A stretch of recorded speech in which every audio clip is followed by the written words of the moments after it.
Good evening, everyone. Welcome. Thank you for joining us tonight. My name is Sarah Quakendahl, and I am the Assistant Director of the Holocaust Resource Center at Kean University. Monday, January 27th, marked the 80th anniversary of the liberation of the Auschwitz-Birkenau concentration camp. At the Holocaust Resource Center, we remember all victims and survivors of the Holocaust by continuously sharing their stories, promoting Holocaust education, and advocating for diversity and inclusion. Today, you are here with us for our annual International Holocaust Remembrance Day commemorative program, and we are honored to be joined by Dr. Kerrie Tabor. I'm going to share with us Dr. Tabor's bio before turning it over to her for the presentation. So Dr. Kerrie Tabor grew up in Northern Ohio. After graduating from the University of Toledo with a degree in electrical engineering, she moved down to Austin, Texas. While working for a high-tech tech company, Kerrie had the opportunity to travel to several overseas countries. After obtaining her MBA and Doctorate of Management, she moved to Fort Smith to teach at the University of Arkansas, Fort Smith. She has become a part of the Fort Smith community over the past 13 years through coaching soccer, serving on the board of nonprofits, and helping put out fundraising events. While her book, Quarantining Hate, has been a project she felt compelled to do after seeing the rise of hate and hate crimes, she hopes that the book will help people start discussions about the difficult topics around hate. And with that, I'm going to turn it over to you, Dr. Tabor. Thank you for joining us. Thank you, Sarah. I want to thank you and Dr. Goldberg for inviting me to talk, especially on such a auspicious day, um, and with the 80th anniversary of Auschwitz being liberated. This is a big time. It's also a very interesting time in our country. So, what I'm going to do is tell a little bit of my story and a little bit of why I wrote the book I wrote, and then I'll open it up for just questions and discussion after that. So, as Sarah mentioned in my bio, I grew up in Northern Ohio, a little town southwest of Cleveland. If you follow Lake Erie down, you'd run into where I grew up, which is a little town called Elyria. But I spent a lot of time in Cleveland. My mom's father, my paternal grandfather, lived in Cleveland. We went out there every Sunday. Now, I am first generation American on my mom's side. My mom was born in Lithuania. When they were 2 years old, they left there, spent about 6 years in displaced persons camp in Germany before settling in Cleveland. So I always knew that, that was kind of a unique thing to be first generation American. Um, but every Sunday I spent with my grandfather. My grandmother had passed away when I was two, so I really never knew her, but I spent a lot of time with my grandfather. And we spend every Christmas, New Year, Easter as house. And if anybody's familiar with Eastern European ways of celebrating holidays, it's an all-day event. It's sitting at the table, drinking, eating, discussing, all day. So it was I had a very close tie with my grandfather, and he kind of treated me special. I was the youngest grandchild and the only girl, so that made me feel a little special. He was always buying me like little trinkets, little necklaces and stuff like that. And he'd say, "Well, I'm not sure if I'll be around for your birthday, so here's a necklace I found." Which, I just thought, okay, he's getting older. He thinks that he's gonna be passing away soon. I didn't think anything of it. It almost became a joke because I heard that my whole life, including right before I graduated high school in the fall of my senior year. He gave me a refrigerator and he said, "Well, I might not be around for your graduation, so here's a refrigerator." So he played a special part in my life. Um, it was a big thing when he came to one of my soccer games, and so I just really cared for him. So he passed away actually 2 days before my high school graduation. So he didn't make it to my graduation, and it was a big blow. Um, so it hurt a lot when he passed away. Felt like I just lost a big part of my life. Now I graduated back in '89. So it's been a while. About just under 13 years ago, I was visiting my parents down in Texas. They had moved down to Texas, and we were just talking, and they brought something up. Now, I've always wondered why my grandparents decided to leave Lithuania at the end of World War II. But I was like, well, their choices were, do I do we stay here and fall under communist rule? or do we leave with the fascists and go towards, they're falling apart, maybe we'll just go towards the allies. Um, and there are things I'd hear once in a while, like Nazis being at my mom's christening, or just little things like that that kind of raise red flags, but I'm like, maybe he was just like a city administrator. So 13 years ago, my parents finally told me something that really raised some more red flags for me.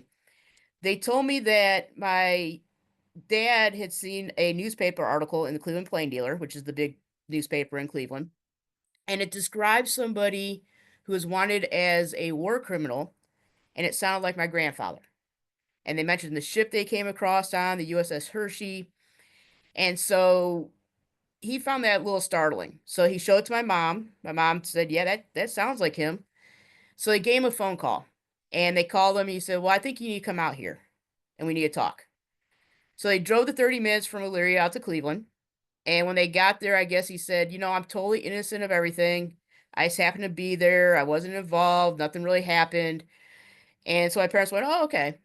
And it was just forgotten until like 13 years ago. And so they told me about it, and I'm like, that doesn't sound quite right. So I have been trying to find information on my family in Lithuania. My mom has been wanting stuff because she doesn't know anything about it because she was only 2 when they left. But they have a fairly common last name. Their last name is Dagus, which is not quite Smith and Jones, but it's a last name that's you'd find quite a bit in Lithuania. And so I wasn't able to find anything, but then after that story, I changed my search terms. And I came across a article that was written about the Lithuanian Auxiliary Police, which I'd never heard anything about. And this was a paramilitary organization that helped the Nazis with their extermination of Jewish people. And in that article, I found the name Dagus with the first initial A. And what I did was, I'm like, well, A could be anybody. Dagus is fairly common. This may or may not be my grandfather. The city he was in was correct, but again, it's fairly common. So I wrote the author of the article. And well, first I wrote the people who sponsored it, and they said, "Well, you're going to write to them in German." And I don't know any German. But fortunately, I had a German friend. She translated for me because this is way before Google Translate, any of that stuff. Um, I mean, it could have translated, but it would sound like a 2-year-old trying to do a translation. So I sent him the email. The next day, I had a response. He gave me my grandfather's full name, and it told just Dagus, his birth date, and then also my grandmother's name, Ona. And at that point, I realized that the person mentioned in this article was my grandfather. And he also told me that my grandfather was involved in over 14,000 Jewish people's deaths. Like directly involved. He was a respected lieutenant, second in charge in the area, and he either led or participated in, I think it's like 5 or 6 different uh, massacres that happened in the Kaunas area. To say that I was shocked, I don't even think there's a word that I could use to explain how I felt when I found out that my grandfather was one of the biggest monsters that anybody could ever know. In this article, it described some of the events that he took part in.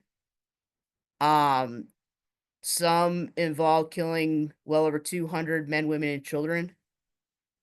Um, and it was just finding out that this person that I loved could do something like that because I never had any inkling that he could have done that because he had to hide so much because he would have been sent back to be executed if he would have been found out.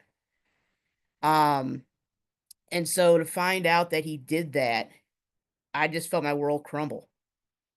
Because here's this guy I spent so much time with, and I had no inkling that he could have done that. Now he would say things once in a while that I chalked up more to a generational thing. Somebody who's a little bit older says something, you're like, yeah, we don't say that anymore.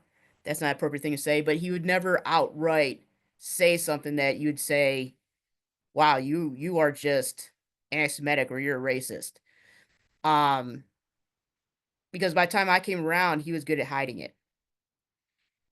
And so it took a long time for me to come to terms with that.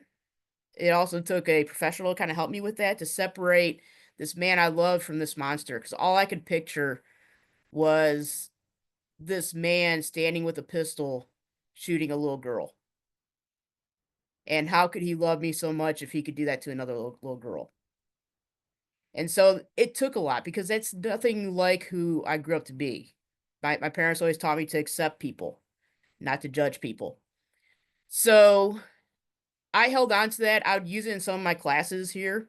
I taught diversity classes, and I'd mention how, you know, I wasn't taught to hate, and I grew up around somebody who could have done that without, and I never knew.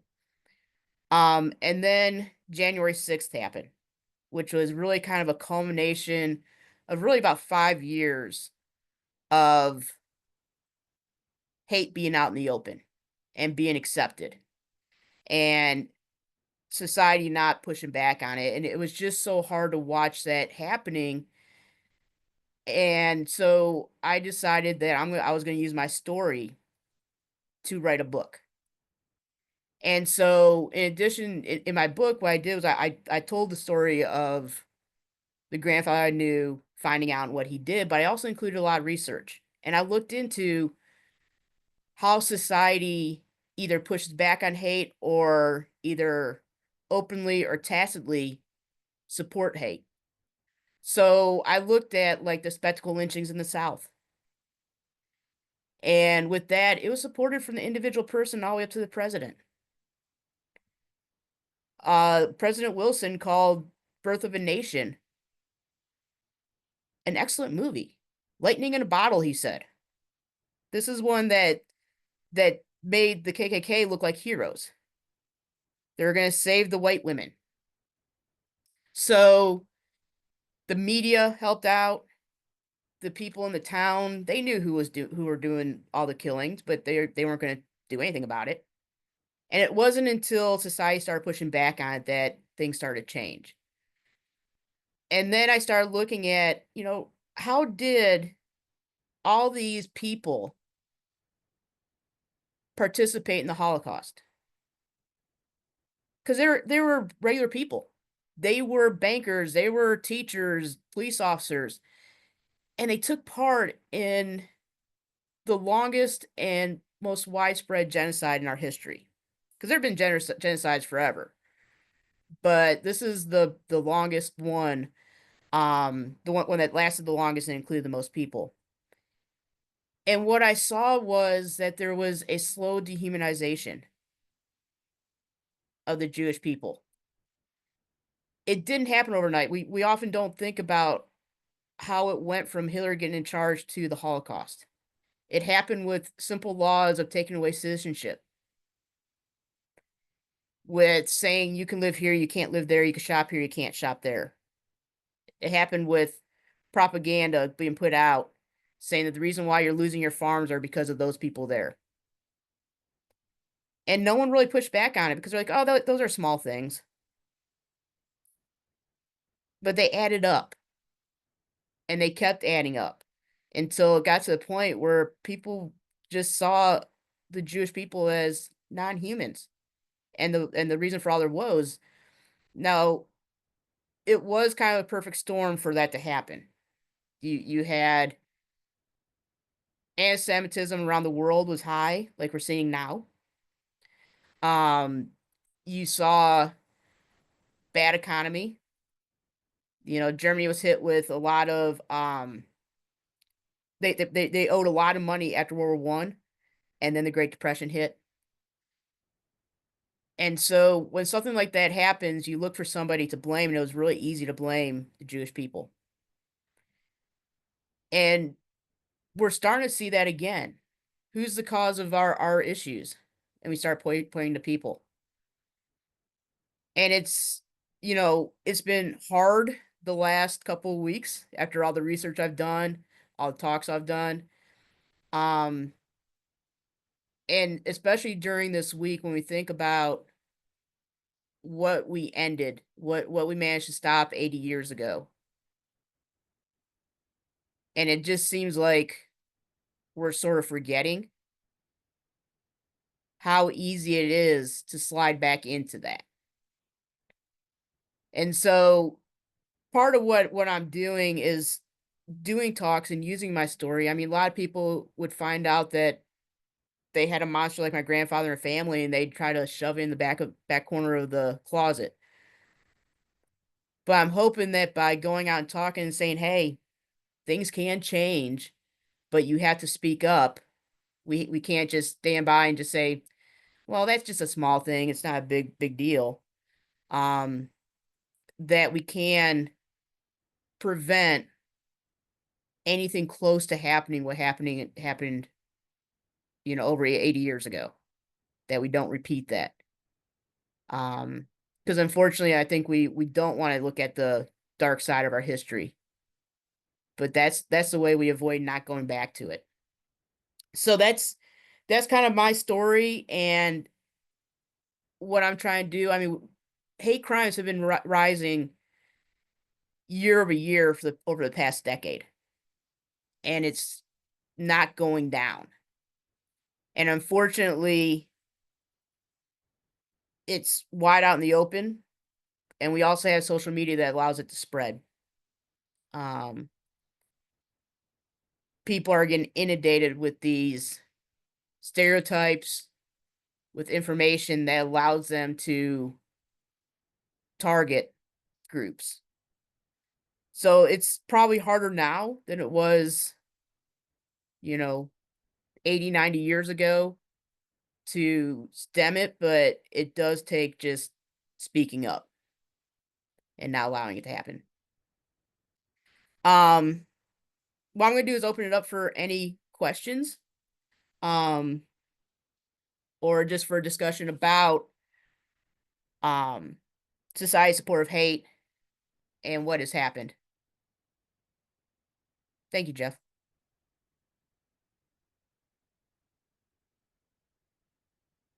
Thank you. Kerrie, or is it Kerrie or Dr. Tabor? I want to call you the right name. Just call me Kerrie. You're not one of my students. Okay. So a question in the chat is, do you believe your grandmother was aware of your grandfather's activities? I really do believe that she knew. Um, they were sitting pretty high on the hog, so to speak, um, because of my grandfather's position. The first major event that he was involved in happened at one of the forts around the Kaunas city, and there's a series. I think it's like 9 forts, and they were at Fort 7, but it was really close to residents, people living around there, and they actually saw what was happening, and it happened over 2 days. So people knew what was happening, and my grandfather was there. So I absolutely do believe that my grandmother knew. Um, the only question my mom and I have is whether or not my uncle, who is I think is 7 years older than my mom, knew. Because he was kind of at the age where he might know, but he might not. He's kind of like that age where they kind of know what's going on around him, but they also are oblivious to things. So, but yeah, I definitely think my grandmother knew. Thank you. What is your parents' response to this? Yeah, that was an interesting thing. If you ever need to break news like I had to my mom, who was 81 at the time, 82 at the time. Um, I do not suggest calling her on the phone the month before your book is about to come out, because you've been chicken and tell her up to that point and say, how much do you believe that Papa wasn't involved in anything? And then when she goes, well, I think he was more involved than um he's saying. I said, yeah, he was, and I told her. And then I followed up by telling her that I wrote a book. That was probably not the best way to handle it. She has struggled with it some at first. Um, she didn't quite understand at first what my book was about. She thought it was about my grandfather, when really his story is just kind of a part of the overall. It's just a small part of it. Um, but she has since read the book, and she's actually probably one of my bigger promoters. I mean, my mom and my dad have probably sold at least a dozen or more books. My dad, I think I count one hand the number of books I've seen him read, and he actually read it all in one sitting. So it's been a lot of good support from them, but it was a tough realization for my mom because it did she didn't see that coming. And she's basically where I was 10 years ago in terms of trying to separate the father that she knew who she loved from this monster. And so she's starting to get to the point where she's separating it. She has been in therapy. But even the therapists have a hard time helping her with that because it's not something that comes up a lot. But she's been pushing it and, you know, been a lot of support in the things I needed because I've been traveling around a lot with the book. So, um, we just had to get past that initial hump. Yeah, thank you. As an educator, how do you work through possible inaccuracies or potentially false information that some people may have in their consciousness when dealing with this type of work? Yeah, so one of the things that I would do when I taught the diversity class, and I've actually done it recently for somebody else's diversity class, is I go through and I have them think about stereotypes. Because really, a lot of the hate comes from stereotypes. It's from that fear that we have, and that fear is usually because of we clump everybody together and say, well, they're all this horrible group.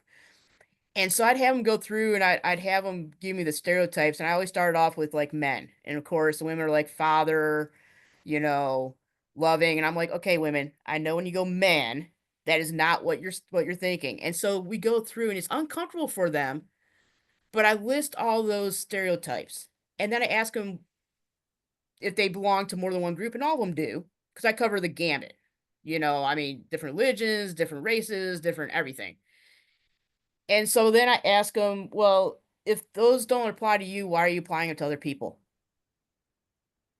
And that usually gives them a pause and they think, yeah, that isn't right.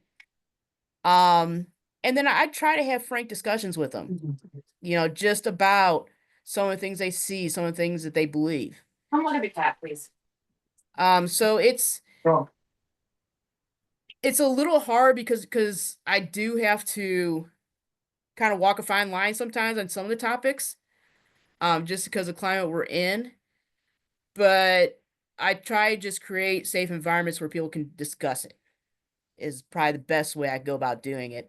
Unfortunately, I'm not teaching that diversity class anymore. I really enjoyed doing that because I could really play devil's advocate on a lot of things.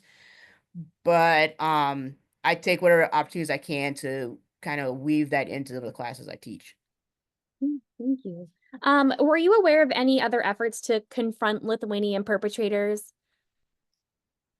Well, I did know after I'd started doing my research that some of them were executed, some of the lieutenants. But Lithuania also has a little bit of a complex relationship with those who helped the Nazis. Because when the Nazis retreated, the ones that didn't leave stayed and fought the Russians.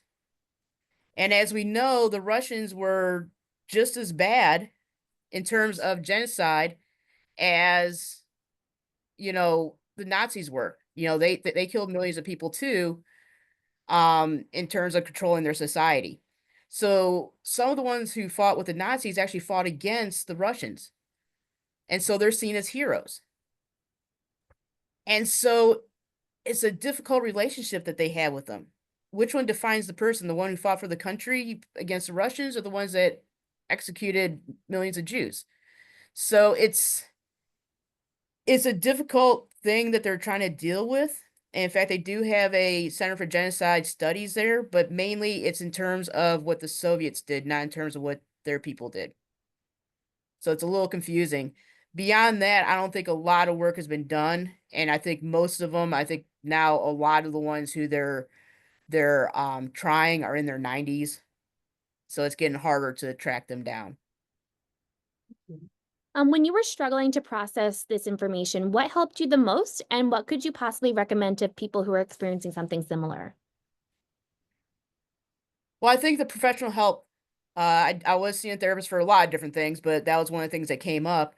And we really worked on that to separate the two. Um, because the grandfather that I knew was not the man who did what he did. I mean, he was, but that wasn't the man that was in my life.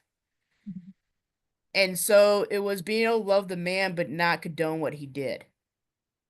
To not say, well, he was a great man, because he wasn't a great man, because of what he did. But he was still my grandfather. And I know that one of the questions I get is, do you think he felt bad about what he did? I don't know, because he showed no signs of what he did. So how can I know if he felt bad about it? But one of the things that my therapist brought up was that, maybe the reason why he treated me like he did was because he was trying to atone for what he did. Maybe I was that little girl that he shot and he was trying to atone for what he did. That helped a little bit. But it'll always hurt to know that he did what he did. There's no getting around that. But I could still hold on to the good times that I had with him, that he was part of my childhood. And for the people who go through that, you almost have to separate the two people. You could love the person but not love what they did. Um, and there's others who have gone through it. I know that the daughter of BTK, Dennis Rader, wrote a book because she found out that her father was a monster. It's not an easy thing to find out. I'm not alone in this, but you do almost have to separate the person just like they did in their own life. They compartmentalized it. You kind of have to do it also. Thank you. And Kerrie, I must add that this is the most questions I've seen from our group in a long time. So everyone is quite interested. So thank you. And thanks to everyone for asking questions. So our next one is, do you know what he was like before the war? I have no idea. The hard thing is that my grandparents dissuaded my mom from asking questions. And for my research, I found that that's a very common thing. And that's one of the things that passes on trauma, is that everything is laid in secrets. I do know that he was a draftsman. He was not a draftsman when he came to US, because a lot of them took very menial jobs in order to hide, and my grandfather was a millwright. Um, and I know that he was a manager of a soccer team, which is why it was a big thing when he came out to one of my soccer games, because he was very reclusive. He was hiding a lot. He was very reclusive. And so I don't know what he was as a person. I do know that the person I knew was very controlling and authoritative. And I don't know if that's just he developed into that because he had to control his life in order not to be found, or if he was always kind of one of those people who is very, it's my way or the highway sort of person. Um, but that's something that I often ask myself, to wonder what he was like prior to um World War II. Our next question, are you able to separate what you have discovered about your grandfather from how you knew him as a person? I can and I can't. I mean, it's now impossible to think about him without knowing what he did, right? So while I do think about the fun times I had and how he made me feel special, because the other thing that happened was when we would go there or leave, my mom, my brother, and I had given him a kiss on the cheek. I had my own side. My mom and my brother had share one side, and he was adamant about that. He's like, no, no, no, this is your side, that's their side. Um, so when someone makes you feel that special, you try to hold on to that. But then I also know that I was giving a kiss on the cheek to somebody who was involved in 14,000 people's deaths. And it's always going to be tainted. It's always going to be tainted. There's no way that I'll be able to think of him without also thinking about what he did. I mean, it's just the nature of it. It's one of those things where, I mentioned in my book, don't ask the question if you don't want the answer. Because once you get the answer, I can't unlearn it. It's in my head. I can't undo it. Another question is, have you ever experienced any form of judgment or other actions when telling your story where people see you as almost, part of what your grandfather has done? I have not, but it's funny because at first when I tell my friends, I'm like, okay, you might not want to be my friend anymore. Let me tell you what my grandfather did. And I had one friend who was like, have you killed anybody? I'm like, no. And they're like, then we're good. That's what your grandfather did. And especially since I've come out and I'm using the story and they see them trying to use this story of what he did to try to change things, to try and make, I can't really say a positive out of it, but to use it, say, as a cautionary tale of, hey, we can't just sit back, because when we do push it back in the corner, when we don't allow it to be out in the open, my grandfather couldn't be open with who he was, then we don't have it spreading to other people. He couldn't spread it to my mom because you don't tell a 2-year-old a secret, because otherwise it would have been all over the displaced persons camp. So she never found out. And then, it was never passed on to me because he had to hide. If he would have been found out, he would have been sent back and executed. And he knew that. So I've never had anybody go, don't talk to me, don't be around me, or, I don't want to be your friend anymore. If anything, my friends have been so encouraging. They've been some big cheerleaders. Um, they mention my book to people. They do whatever they can to help. So I haven't had anybody who done anything, like cut me off for that reason. Thank They you. might have cut me off because I pushed back on some of the stuff they put on social media, but not because of my grandfather. Thank you. If you could ask your grandfather a question today, what do you think you would ask him about? Why? Why and how? How could you, because it was so personal that, we're not talking about the concentration camps where you had the showers, where you had that separation a little bit. Yes, they knew what they were doing, but there was that separation, and the Germans purposely did that because they were seeing a high rate of suicides and people asking for transfers in their death squads because it is psychologically hard. But my grandfather did it over and over again with a pistol, very personal. And it wasn't just like it was done in a few minutes. They spent a day out there, group after group, and it's like, how can you do that? How could you have looked at, any innocent person but a child and shot them? What made you think that that was okay in any form or fashion? Um that would probably be my big question is, how and why could you have done that? What was your research process like? It is a generally broader topic, so how were you able to narrow some things down, for the larger scope of your book? Yeah, so it was hard to not get down rabbit holes because I ran into a lot of interesting things. Um, and I'm somebody who loves research. I could start looking up something and then look up and it's like 5 hours later. I'm like, wow, where'd that time go?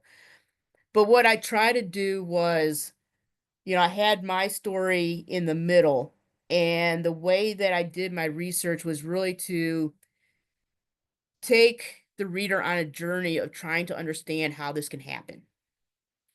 So the first thing what I did in my book was I wanted to define what hate was and to show an example of how society has pushed back on hate. And I knew that happened in our South. I knew that was a good place to start because it's also something that people know about, but they don't really know about.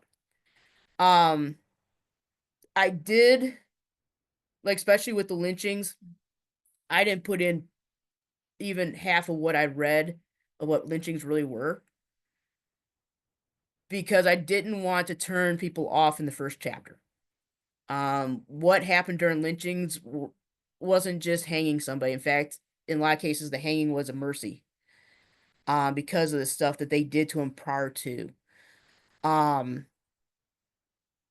and what I did was I used that, and then I put my story in there And then I went back to the research in terms of how did these people go from just living next door and their kids going to school with these Jewish people to watching them being taken away and not doing anything about it, and some of them living near the camps and knowing what's happening there. How did a whole society do that? And so I try to look at, what were the elements that help cause that environment. And then while I was doing that, one plan I had was to go to Lithuania.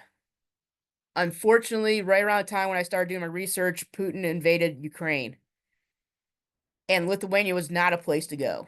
As I tell people, I love history, but I don't want to be that close to history. So I changed that chapter into one about trauma, intergenerational trauma, because that also helped me understand some of the things with my mom and also some of the things with myself because of the stuff that she had to deal with my grandparents. And then, looking at social media, I knew that that was going to be a big part of looking at today because of everything that's out there. And what I tried to do was pull enough information to tell that story to lead people through kind of my trying to understand my grandfather and what's happening today, but not inundate them with an academic writing a book because academics can write tomes. And so my book is the reading part of it is only like 100 pages. There's like 20 pages of references because I wanted it to be accessible to people who aren't necessarily into reading huge books. So they don't look at it and go, "Oh my goodness, this is I can't read that." Um, but I just tried to find the information that would help me tell that story and also to help me understand how this could have happened. How could this person that I love do what he did and then just turn it off and live his life? Because a lot of them did that. They're like, "Okay, war's over. I'll get my job again. We'll just move on." So that was kind of my process. Was just pulling a bunch of articles, peer-reviewed articles, and then just reading through them. I did a very tedious way of doing it. I highlighted, kind of old school highlighted, and then I took all my highlighted parts and wrote it out on paper, and then I just kind of like categorized, okay, I'm gonna do this in chapter 1, this in chapter 3, this in chapter 5, and then just kind of broke it up that way. Um, and then was fortunate enough to have colleagues that helped me edit it because, as you heard mentioned at the beginning, I'm an engineer. I'm not an English major, so writing is not my huge forte. I did enough to get my degrees, and that's about it. Thank you. You touched upon this a little bit, but are there any other interactions or experiences that you had with your grandfather that you have a different perspective on now that you've learned these things? Yeah, I actually have a chapter in the book that's coming to terms and through a different lens because there's a lot of things I look back on now. I'm like, oh, so that's why he did that. One of the cool things I thought about going to his house is that he had these hedges around his front yard, around the edge of his front yard.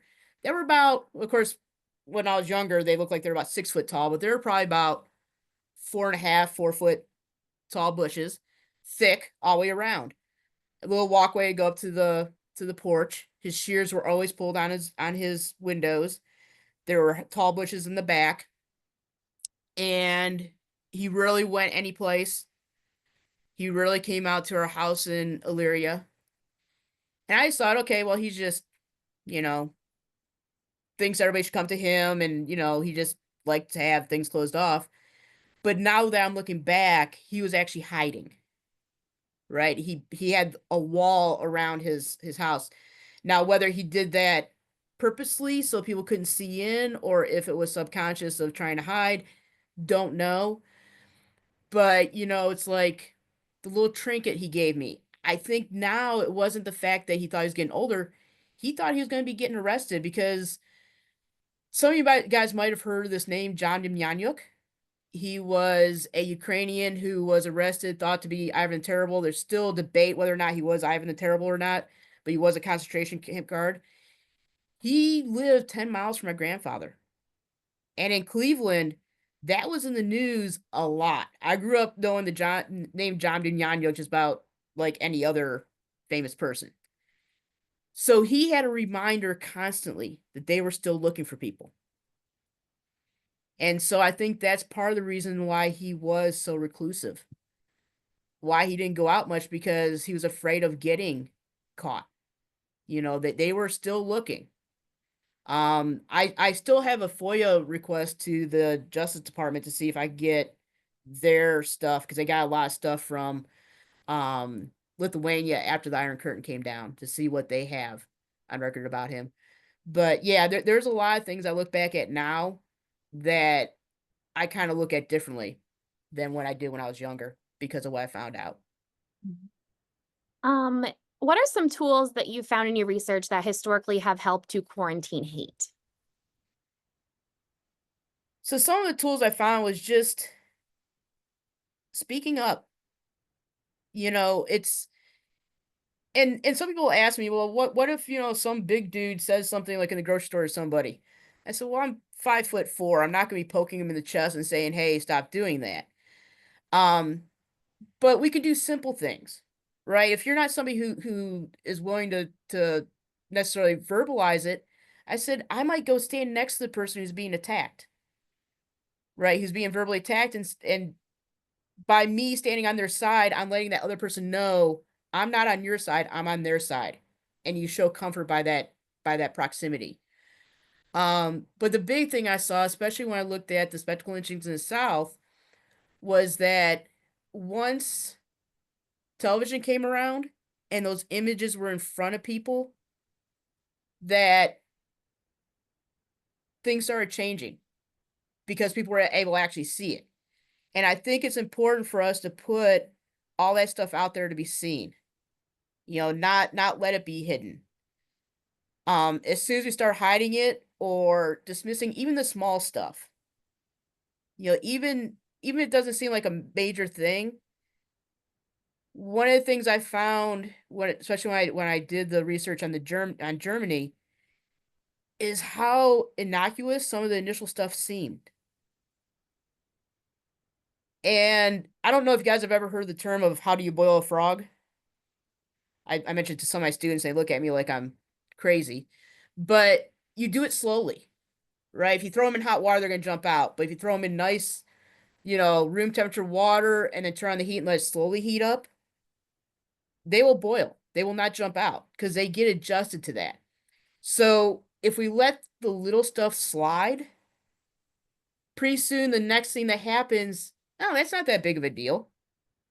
And then pretty soon it gets bigger and bigger. And there's a point where it gets harder to turn it around, because it becomes so ingrained into our society. But what I'm finding is that a lot of times if one person speaks up, other people are like, oh, you mean I'm not in the minority?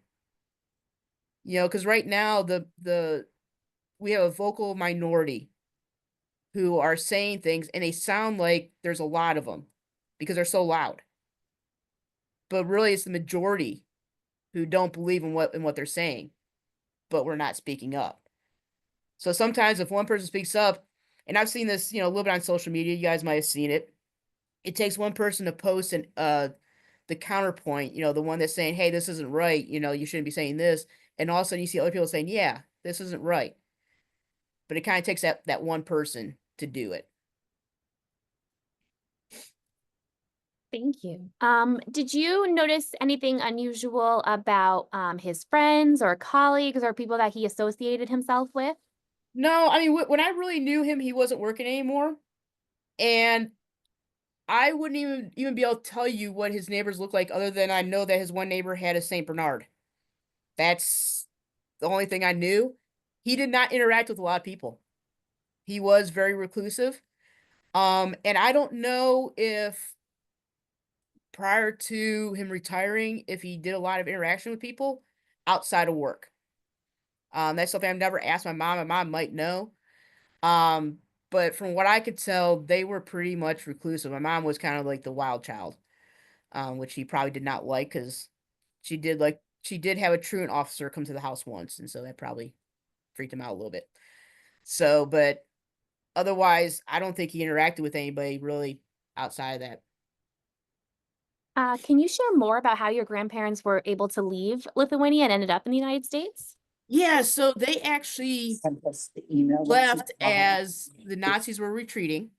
I remember my uncle mentioning one time that he was holding my mom's hand while they're going across a field, leaving. So that they left on foot and they walked across Poland, ended up in Germany, into a displaced persons camp, and they spent 6 years there. And from what my mom told me, they almost got out sooner than that, but then the orders to leave got canceled. But they had to go through and find a sponsor. My grandfather had a aunt who lived in the U.S. who sponsored them. And so once I got a sponsor, it was actually my mom, my uncle, my grandfather, my grandmother, and then my mom's grandmother, I think it was my grandfather's mother, so my great grandmother, all left. And they came over on one of the first refugee ships, the USS Hershey. And they landed in New York and then went straight over to Cleveland. In fact, my mom still has the two shipping containers that had their stuff, wood containers. Um, and when they came over on the ship, one thing I found out was that they separated the men from the women. So during that transition over, my grandmother and great grandmother and my mom were in one part of the ship, and the men were in another part. But it was just a long process of going through, all the checks they try to do to catch the people who shouldn't be coming over. But people ask how he was able to hide as long as he did and how he was able to get over. You have to realize that all those records were in Soviet control and they weren't exactly sharing stuff. And I don't think they were actually looking through those records trying to hunt people down at that time. This is a hypothetical question, so knowing that you don't Okay. have, an actual answer, but someone wants to know, if you had found out about your grandfather's past while he was still alive, do you think you would have done more research, less research, the same amount of research? Um, yeah, I get asked this question in different variations. I also get asked if I would turn them in. Mm. Um, I think I'd probably do the same amount of research, just being the person who I am. I'm somebody who something comes up and I'm like, oh, what's going on with that? I'll dive into it for a while. Um, I mean, like I said, the other variation was would I turn him in? Would I turn him in if I found out and he was still alive? I couldn't answer that. It's one thing to sit here safe and sound and say, yeah, sure, I'd turn him in, but then I'd also have to think about my mom, right? And then I also have um cousins and then my brother. And so it's like I would love to say that my values would be high enough that I would turn them in, but it'd be hard to turn in your loved one. You know, I'm glad. Part of me's glad that I found out well after he passed away, so I was never put in that situation to have um to have to do that. And then in terms of research, I probably would have asked him questions. Um, although he would not have been probably the best when asked. I don't think he would have liked the questions very much. I don't think he would have handled it very well.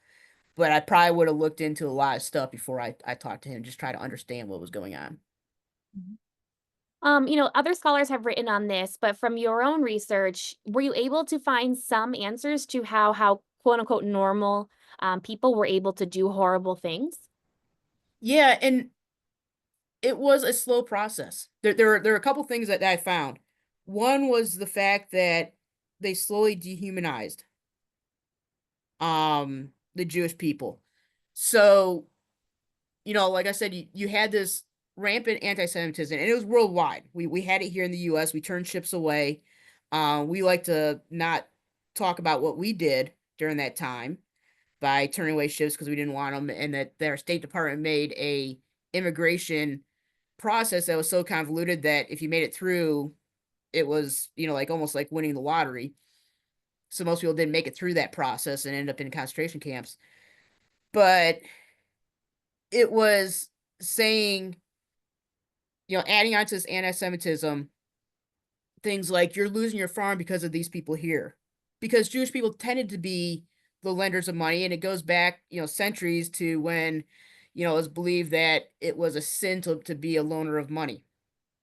So the ones who loaned the money were the Jewish people. So anytime the economy went down, and this happened through the medieval times, all that, you would have these attacks on the Jewish people, and they'd kill them because you stop paying on the loans, you lose your farm, you get mad. You can't get mad at the economy, you get mad at a person. And so they use that to say, well, you're losing your farm because of them. We lost the war because of them. This is happening. They're degrading the strength of our country, and they slowly dehumanize them. And then they took away his citizenship, which allowed some violence to be committed against them. Because at first it didn't start off with killings. It started off with just violence against them. The night of the broken glass. And it just slowly escalated to the point where killing wasn't a big deal because we'd already done all this other stuff to him and nobody is doing anything about it. And then there was also the fact that someone said, I didn't want to leave, but let my comrades down. So when you had these squads that go out and do this stuff, they didn't want to let down the person next to them. So they participated. And it's been found that when you have a group of people, they tend to act less civilized than if they were by themselves. And they found that. So here you have these groups that they put together. You've dehumanized these group of people. You've made it to the point where it wasn't a big deal to commit any crimes against them. The next step was not much because you're already causing that degradation of civility. So, it was just a process of desensitization of them. And it became no big deal. Now, there were some who did still have a problem. They did have suicides. They did have people asking for transfers, but it wasn't a lot. They were the exceptions, not the norm. Thank you. Did you ever have the Holocaust come up in conversation when you were a kid or a teenager within your family circle? Not much. I mean, the most I got talked about just because of the role that World War II played in my mom's family coming over. That's about the extent of it. Um, in fact, my mom used to joke that I wouldn't be around if it wasn't for Hitler because of World War II. They ended up leaving Europe. Um, but that definitely was not a discussion at my grandfather's house. And history wasn't really talked about much, like in my family. There wasn't a lot of history buffs in there. My dad left high school to join the military when he was 17. My brother is not a big history person, like a little bit now, but wasn't really a big history person. Um, and I wasn't really into history until I graduated college because I got so tired of us starting at, the colonists and Sons of Liberty and everything. The first, and barely get into the Civil War. Um, I got interested just because of how close my family's tied to it because of my mom. But also I saw the two periods I'm most interested in is Civil War and World War II because they have such a big impact on our cultures. Right? Civil War because of the end of slavery, our nation changed after that. World War II, you started looking at more globalization. Countries weren't as isolated. So that's where my interest came. It wasn't really from talking within the family about it. Mhm. Um, do you know how common it was for Lithuanians to become Nazis? Was your grandfather part of the Lithuanian military prior? Do you know anything like that? Yeah, so he was technically part of the Red Army, but that was because when the Soviets took over an area, they forced all the men to serve. Um, they were big on if we control the area, you're not part of our country and you'll now serve us because we'll throw you as cannon fodder. Um, so he did serve in the Red Army. The Nazis came through, and technically he wasn't a Nazi because he wasn't allowed to because he wasn't German.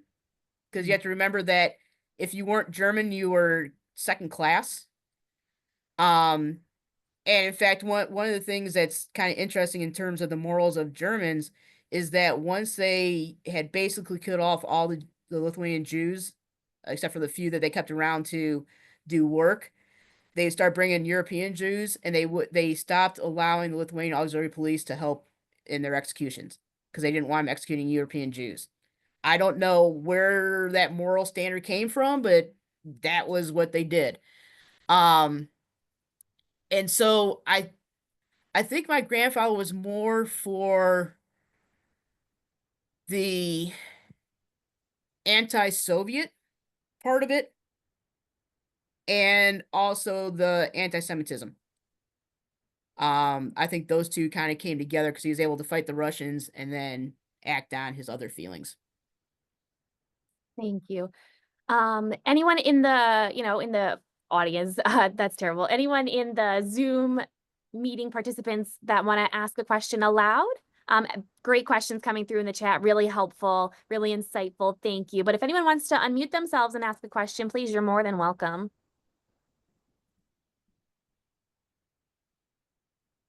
All right, I have a question then. Okay. So most of the audience is in the field of education, whether a classroom teacher or a museum professional. So how can teachers use your book and your materials in the classroom to educate students? Yeah, so it kind of depends on the age. I would not recommend my book for below high school because I do cover in one of the chapters exactly what my grandfather did. In fact, when my book club read it, I told them that when you read chapter 5, just let me know and I'll have the alcohol delivered to your house. Um, because I didn't hold back. You know, I talked about what they did after one of the events. They actually went and got some beer at a pub. You know, it was just a normal day for them. Um, but I think what I've found is that it's good for starting discussions because it brings up all those points of the role that society plays in all this. Whether it's through open support or even tacit support because you don't say anything against it. Um, you know, we always say that, silence is consent. Well, that's what kind of happens. And so also with how social media is so ingrained in our society today, the social media part really kind of might help them understand the role that it's playing in the propagation of information and ideas and things like that. And about how, the companies have no impetus to try to stop things. They lose money. So I think that in terms of schools and the book I have, that I wrote, if you're teaching high school age, I think that it would be okay. But younger than that, I would do it in terms of using the information from it, but not necessarily having them read it. Just because at chapter 5, I think it would be a little bit hard for them to process. And I'd probably almost say, like junior, senior high school would probably be best. But in terms of using it, when you read it, it might give you some ideas of some things to bring up in the classroom in order to discuss. And I think that's the big thing that I've found was that it just starts discussions. It of things you've done, things that you can do. What does it mean when certain things happen? And the other thing I found that was interesting, like when my book club read it, I actually asked them, I said, "Do you want me to come in like half an hour into the meeting and then, you guys can discuss it without me being there?" Like, no, we want you to be there. Is that different people got different things out of the book. Some people saw the dehumanization. Some people saw the actions that are not taken. And I think it has a lot to do with the individual person. But probably one of the best discussions that we had in our book club was around my book, just because it touches on so much that's happening today. And I think that considering just the past week of some of the things that have happened, I think that it would definitely generate some good discussions. Anyone else have a question? All Yeah. right. So, So, oh, yeah. Oh, I have oh, one quick Alan, question. right? Did Yeah. you Hi. yourself, Alan? Okay. Yeah. So, in terms of Lithuanian complicity beyond Lithuanian borders, did you have any um, research or experience with Lithuanian um, mass murder outside of the borders of Lithuania? For example, with the especially Lithuanian complicity with the Einsatzgruppen. Yeah, so I mean, outside of the country of Lithuania, they did not really take them outside of that. There might have been some that they take to um help out with guarding concentration camps, but they served strictly underneath the SS within Lithuania, and they actually broke them up based on like the major city areas. So, but outside that area, they didn't do anything um to help them out. Did that answer your question, Alan? Um, yes and no. Okay. The Lithuanians were very complicit outside their borders, especially with the Einsatzgruppen, going hmm town to town throughout what was then Eastern Poland, Okay. committing the mass murders. And but I applaud you for the work you're doing and how difficult it must be to come to grips. But what I think that you'll find is that you have a lot in common with children of survivors, because the notion that we both need to balance these these incongruities, these really horrible experiences that our parents and grandparents experienced. hmm Thank you for what you're doing. Well, thank you, Alan. Yeah, so some of them down around that area might have gone there. My grandfather was in the Kaunas area, and I mainly just focused on that group there. So I didn't really look at overall the whole Lithuanian Auxiliary Police because there was a lot of action that they did do. And I did cover in my book the intergenerational trauma and looked at from the perpetrator and the victim side. And you do find that the children and the grandchildren are going through um traumas because of what happened, generations ago. I had a question. I was wondering, have you spoken to many survivors and how has the response been? Because I know for me personally, I've lost family members and it's been very, very, very painful in my family history. And I wasn't even sure, honestly, how I would take to you today. I know how I feel about your grandparents, but Yeah, I actually am surprised, but I do respect you. yeah. And I'm wondering what the response, if you've spoken to survivors, are. Unfortunately, I have not spoken to any survivors, and I think it was shortly after I found out about my grandfather. We actually had, I wish I could remember her first name, but last name was Kaur. She's one of the survivors of Mengele's scientific experiments. Oh, She actually wow. came to my campus because we have a read this program, and we actually read a book that was about her. And so she came to talk. Unfortunately, I had to teach that night, and it was still a little bit too raw for me. Um, Ava, that's right. Thank you. Um, I knew it started with an E, but it was escaping me. Um, if she were to come today, I would definitely want to meet her and talk to her. But I've never talked to any survivors. I've talked to like with you, um, you know, relatives of, and that's something even talking with at first Jewish people, I was a little reluctant until I ended up having a conversation with a rabbi at a festival where I was selling my book. And it wasn't until after we talked for like 10 minutes that she finally told me that she was a rabbi, but she said, your story is important. That you need to say it. And I know that me sharing my story and me being who I am could be triggering for some people because of what their family went through. And I appreciate and respect that. I'm not expecting them to embrace me with open arms. The other thing that happened was that I went to the Maltz Jewish Heritage Museum up in Cleveland. I was going to be giving a book talk, and I went there, and I was talking with the lady in a bookstore, and she had actually lived in Israel for many years. She had come back to the US. This is after the Hamas attack in October. And she told me that she had like family, like a close friend who was being held hostage. And I had told her before that, why I was there and about my book. And the strange thing happened was that she apologized to me. And I'm like, why you apologize? And she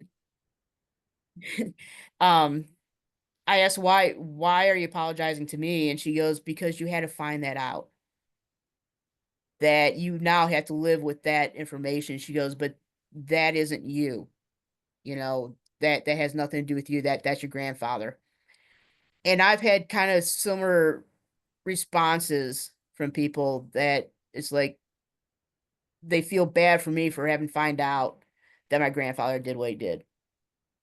But like I said, I know that me being who I am and who my grandfather was can be triggering some people who have family members who were killed during the Holocaust. It's a very, very painful subject to my history. Yeah, I it mean, I is. came across my grandmother by the closet clutching photos that she would keep hidden in the closet. And she would tell me, this was my sister, this was my mother. It's Yeah. just a very emotional, painful. And I didn't know if I would come on this Zoom, and I didn't know if I would hate you. And I don't hate you. I think I actually respect you, but it's a very painful story. It is. It is. And, the type of person I am, and part of the reason why I want to write my book is that when I read a story about like the Tree of Life attack, when I read about, the stuff that happened down in Good Shepherd, or just any of those attacks against somebody because of who they are, Pulse nightclub or anything like that, it pains me to hear that. It pains me to think about the people who went through that terror, the people who lost somebody to it, because to me it's so senseless to hate somebody for who they love, who they pray to, who they don't pray to, who, any of that stuff. It just, in my head, it just doesn't make sense to hate somebody for something like that. I go, are you a good person or not? That's what I care about. I don't care about how you find, comfort in faith, or, whether you're more spiritual or whatever it might be. So the pain that people feel because of what has happened to their group or anything like that, I respect. And like I said, I'm not expecting that somebody would say, hey, let's go get coffee because of the story you told. Um, and I understand that it could be triggering. So Thank you. Anyone else? All right. Well, thank you so much, Kerrie, for being here with us and for sharing about your work and your family's experiences. We greatly appreciate it. Thank you to all of you for joining us at the Holocaust Resource Center for our International Holocaust Remembrance Day program. I want to give a special thank you to the survivors and descendants of survivors who were able to join us tonight. Thank you to all of the teachers who are educating future, and we look forward to seeing you all at our next program. So have a wonderful evening. Thank you. thank you, everybody.